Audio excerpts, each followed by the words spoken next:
هذه رسالة توصل لفاروق عروة، بختصرها لك في كلمة. هي ما أنا أقول لك لو ما تمسح الفيديو واحسبها رسالة ولا تحدي، قلبها في راسك ما اشتهيت. لا ما تمسح الفيديو والأخير قلت قصيدة مدري ما مهاص والرصاص، إني لا أعيشك بقصيدة واحدة، أعيشك عار على المجتمع.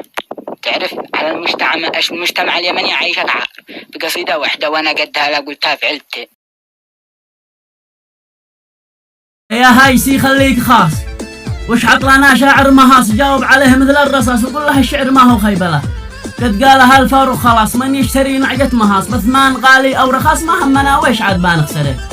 لو باد كل الطقاس وتندر الدنيا رصاص ما في شاعر من مهاص غير الشاعر الأرملة. أنا نصحته بس عاص وحط في إذنه خراص ولبس كله قر حواس وعاد يقلد قبيله.